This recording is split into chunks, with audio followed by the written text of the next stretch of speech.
My first video was supposed to be a Gunpla review, but the Switch 2 trailer dropped, so we're gonna watch that instead. So yeah, let's get into it.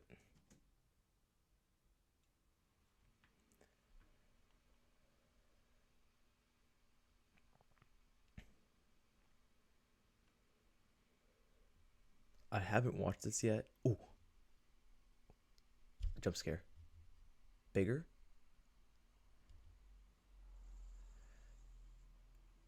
Curved edges. Ooh, set in? I like that. I like that. Second USB-C port. Why? I don't understand. I do not like this kickstand. I'm not a fan of it. I feel like that's too flimsy and will snap in half. I feel like the OLED one was better. So basically just the same design as the OLED's kickstand. Okay, bigger? Yep. Actually, hold up. Let's go back real quick. Button placement. What's that? That button right there. I have my Switch right here. There is no button. Is that it? I think that's a screenshot button is what it's supposed to be. Sir, can I zoom in? No, I can't. Ah, no. Yeah, I can't zoom in there. I think I can I? Yeah, no. Okay. But honestly, like yeah, I'm a fan of this design right here where it's like more curved. I feel like that'll be easier to fit in the hand and stuff. I want to see the back though to see if it's thicker. It looks to be thicker. Okay. I think that uh ring around the Joy-Con or the joystick will actually fix stick drift, which actually I'm very happy about that. And then the rail looks to be, yeah, it looks to be okay. It's kind of similar. You have shoulder button. Your dots were usually right here with the sync button, but instead it's the port where I guess it connects to the Switch, and then your dots.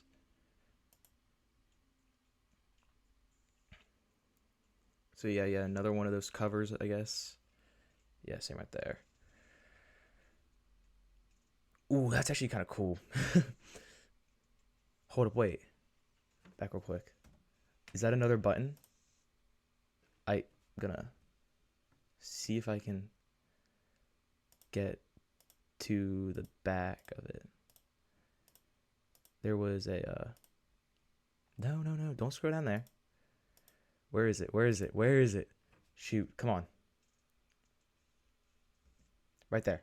That right there. I think that's to attach the Joy-Con, maybe. If not, that's a very weird placement for a third shoulder button. And like, what's the point of three? Actually, that cover may not. Ooh, hold up. Alright, so I'm gonna go back for a second. When this is moving around, you can see that like that there's that little white bit that gets exposed. That right there, I feel like is going to let dust in, which could cause Joy-Con drift. So I'll see how it plays out, but I feel like that could still be a problem. That's one of my big concerns about this is Joy-Con drift. So yeah, no, the rails just slap on. Same thing. Well, not the same thing, but basically like same thing. Same way it attaches to the Switch. I'm guessing they're just gonna be practically the same from the regular Switch, just plastic. There's nothing extra with them. I mean, that's all they need to be. Just have like your connection, lock in and stuff.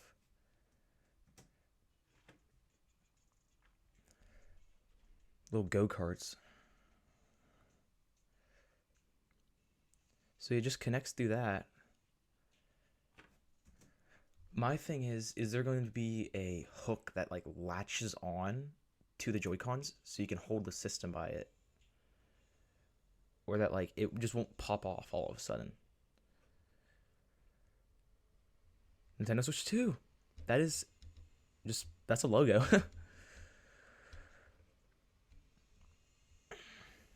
Mario Kart 9. Is that Mario Kart 9? Rounded dock edges. Okay, that's pretty chill. Ooh, I don't like. Okay, little thing. There's a gap right here, and it doesn't go up besides the controller, like beside the controller, like the original rails do.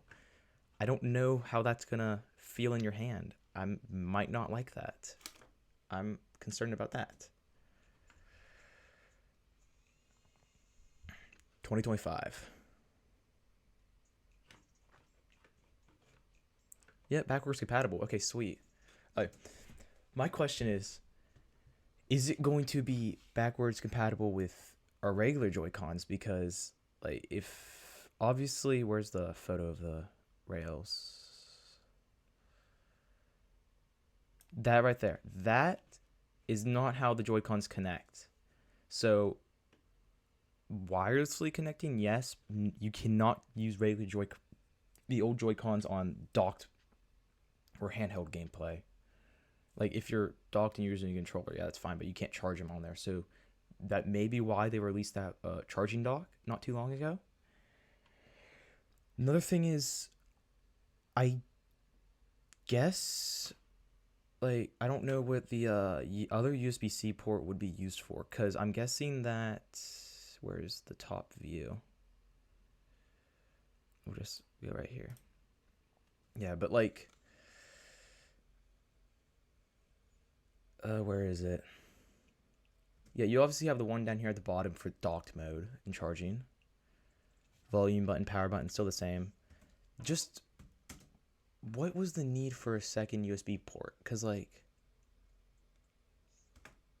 what is that like for output somehow? Like, I don't see how that's useful unless it's like coming in or something, or like because you still have the headphone jack, but like what do you do? Like, is that to plug in a controller while it's also charging? Because like you could have USB to USB-C for a Pro controller. I don't see how that helps.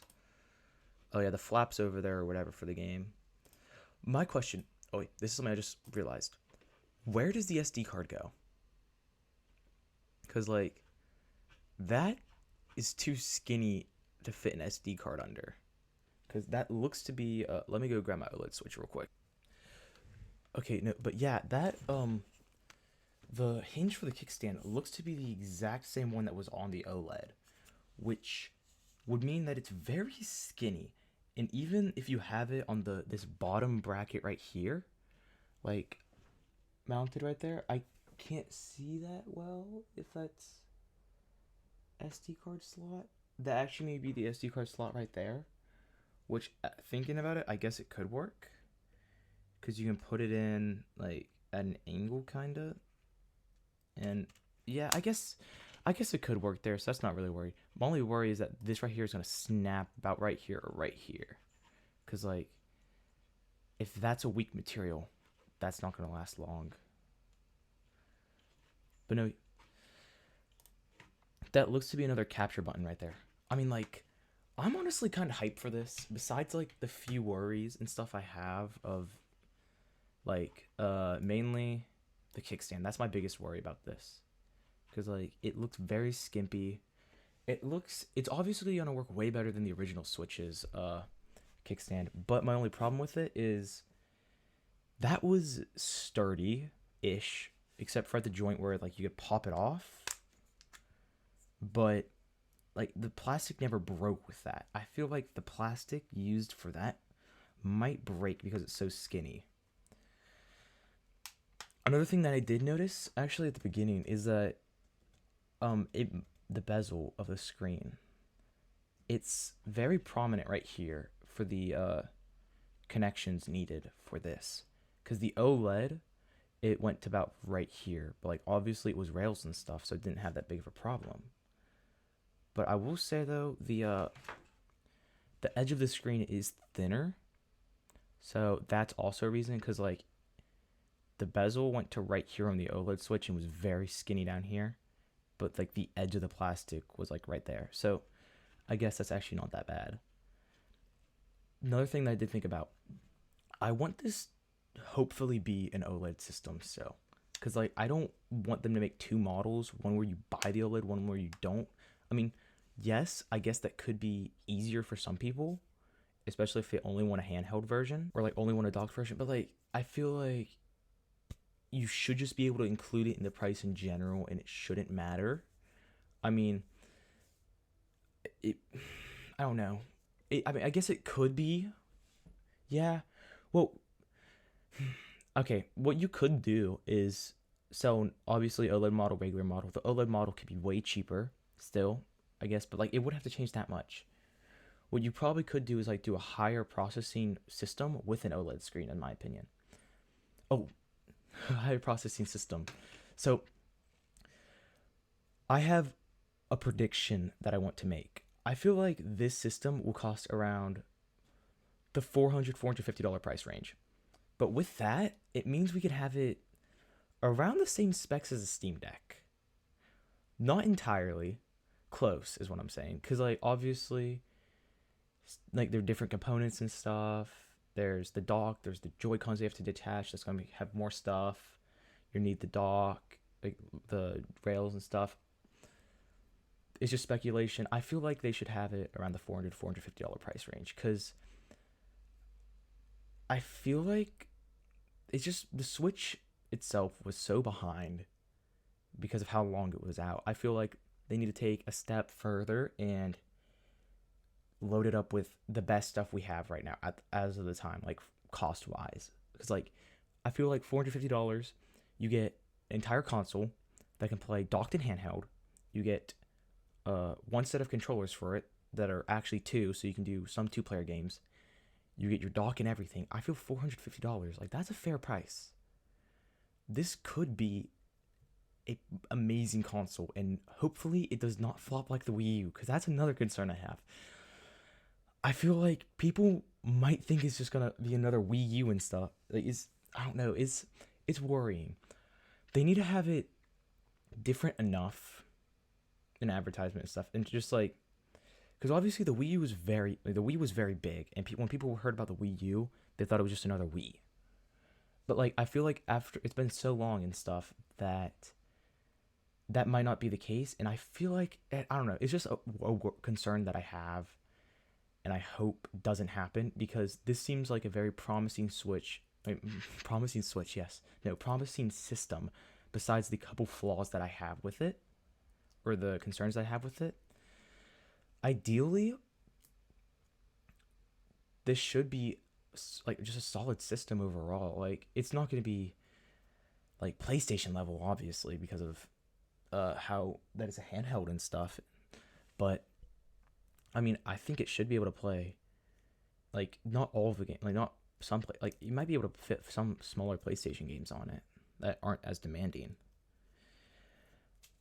I am, although, very happy to see how this helps with graphics, frame rate, and overheating. Because overheating, yeah, it's not horrible, but like you can hear your fans on your Switch and they sound like they're taking off some days. It is scary. And hopefully this system can run Fortnite at least like 40 FPS and not 20. Like, it's just there's just I want this to succeed, but I'm also very scared of how it could, like how it's flawed. Well, not flawed exactly, like what could happen. I mean, obviously we'll see it. When did it say? Series hands of events held around the world. Yeah, I guess they're gonna show it. The Nintendo Direct in April. Yeah, April, January, February, March, April. Yeah, April 2nd. So we'll see how that goes. But like, this is close to. I think actually I do believe there was actually a leak that was almost this exact like render kind of, if I can find it. I think there was like, I don't know. But yeah, I think this right here was leaked, an image like this. Like, honestly though, I am very happy that it looks to be black. I'm not a fan of gray Joy-Cons and stuff, because it like doesn't fit with the black Switch. But one thing I do have is I don't want every controller to just be black with those rings around it. I want it to be the other color with black right there and black right there. And I'm gonna be very upset if they don't do that because then it's just boring and there's nothing like no pizzazz, no sparkle to it. I don't know. I'm being a bit silly. Yeah, I feel like this could be a solid system though. I mean, obviously it's backwards compatible. I mean, it looks very similar to an OLED, just upgraded. So it's basically like a model above the OLED. I honestly should have just waited buying my OLED, even though I do love it. But like, I I don't know what to say. Like, that's just a Switch 2. Yep, Switch 2. Mm-hmm. Yep, that's it. Bye. Adios. Don't know what to say. I don't know how to make an outro.